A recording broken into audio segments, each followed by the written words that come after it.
ज़िंदगी की इस भागदौड़ और गर्मी में कभी कभी आइसक्रीम वाली छोटी सी खुशी बहुत मज़ा देती है।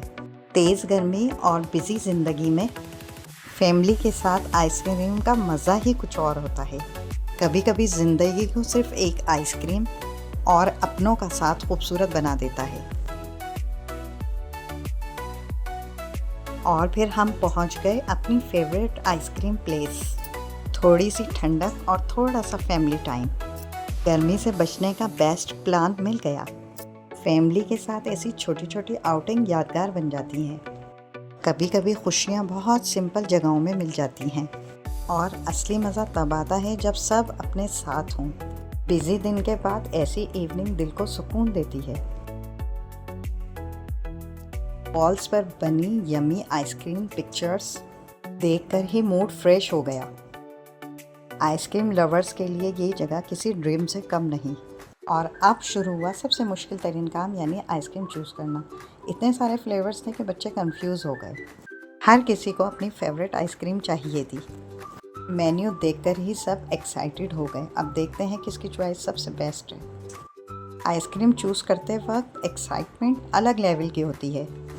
ऑर्डर देने से ज़्यादा टाइम तो आइसक्रीम चूज़ करने में लग रहा है और बिला आखिर बच्चों ने आइसक्रीम चूज़ कर ही ली। और यहाँ तैयार हो रही थी हमारी फेवरेट आइसक्रीम।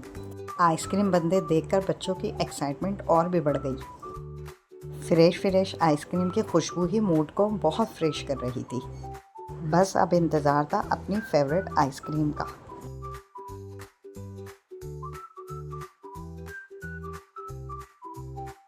यहाँ का हर मोमेंट बहुत फन लग रहा था और मोनू बहुत एक्साइटेड था अपने कज़न्स के साथ। और फिर शुरू हुआ आइसक्रीम मैजिक और फिर सब अपनी फेवरेट आइसक्रीम एंजॉय करने में बिज़ी हो गए। बच्चों की खुशी देखकर आउटिंग और प्यारी लगने लगी। हर किसी की चॉइस अलग थी, लेकिन मज़ा सबको आ रहा था। सब आइसक्रीम की दुनिया में खो गए और मज़ा कर रहे थे, एंजॉय कर रहे थे। ऐसी छोटी छोटी फैमिली मोमेंट ही सबसे ज़्यादा यादगार बन जाती हैं। गर्मी भी भूल गए जब सब बैठकर आइसक्रीम एंजॉय कर रहे थे। किसी को चॉकलेट पसंद आई और किसी को कोई और फ्लेवर। गर्मी की इवनिंग, ठंडी आइसक्रीम और अपनों का साथ। सच में खुशियाँ हमेशा बड़ी चीज़ों में नहीं होती। बच्चों की खुशी देखकर आउटिंग और भी स्पेशल लग रही थी। कभी कभी सिंपल सी इवनिंग भी ब्यूटीफुल मेमोरी बन जाती है। वक्त तेज़ गुजरता रहता है, इसलिए अपनों के साथ हर पल एंजॉय कर लेना चाहिए। और तब समझ आता है कि सुकून चीज़ों में नहीं, अपनों के साथ में होता है। ज़िंदगी खूबसूरत तब लगती है जब फैमिली साथ हो और अपनों के चेहरे पर मुस्कुराहट हो। व्लॉग पसंद आया हो तो चैनल को सब्सक्राइब कर दीजिए।